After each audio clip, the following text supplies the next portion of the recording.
Hi! Hello అండి. Welcome back to Navya Tendi vlogs. నేనైతే ఈరోజు for the first time fish curry చేస్తున్నానండి. ఎలా వస్తదో ఏంటో నేను ట్రై చేస్తేనే వీడియో అయితే తీస్తున్నాను. ఎప్పుడు అమ్మ గాని, అత్తయ్య వాళ్ళు గాని చేసేవాళ్ళు. ఇవాళైతే నేను ట్రై చేస్తున్నాను. కొంతమంది ఏంటంటే ఫిష్ కర్రీలోకి టొమాటోస్ అసలు యూజ్ చేయరు. నెల్లూరు సైడ్ అయితే టొమాటోస్ యూజ్ చేస్తారండి. అండ్ దీనిలో నేనైతే తాలింపులో కొంచెం పసుపైతే వేసుకుంటున్నాను. ఎందుకంటే అలా చేస్తే కర్రీ కొంచెం కలర్‌ఫుల్‌గా ఉంటుందని మా అమ్మ చెప్పింది. సో, అందుకే ఆ టిప్ అయితే నేను ఫాలో అవుతున్నాను. మీకు కూడా నచ్చినట్లయితే ఈ టిప్ ఒకసారి ఫాలో అయిపోండి.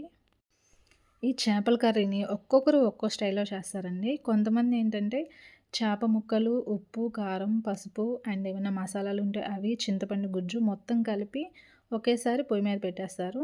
ఇంకొంతమంది ఏంటంటే టొమాటోలు, ఆనియన్స్ మగ్గిన తర్వాత ముక్కల్ని వేసి కొద్దిసేపు మగ్గనిస్తారనమాట. ఎందుకంటే ఫిష్‌లో వాటర్ ఉంటుంది గదా!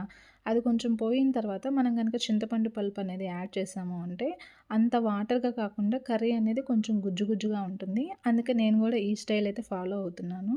మీరు ఏ స్టైల్ ఫాలో అవుతారో ఒకసారి కామెంట్ చేసేయండి. అండ్ కొంతమంది మసాలాలు కూడా వేయరండి. నేనిక్కడ లైట్‌గా కొంచెం జీలకర్ర అండ్ ధనియాల పొడి వేశాను. కర్రీ అంతా ఫినిష్ అయిపోయిన తర్వాత లాస్ట్‌గా అయితే మెంతుల పొడి అయితే వేశాను నేనిక్కడ. సో, యమ్మీ యమ్మీ ఫిష్ కర్రీ అయితే రెడీ అయిపోయింది. చూసారు కదా! నేనైతే దోసల్లోకి కూడా ఫిష్ కర్రీ తినడానికి ప్రిఫర్ చేస్తాను. మీరైతే ప్రిఫర్ చేస్తారా?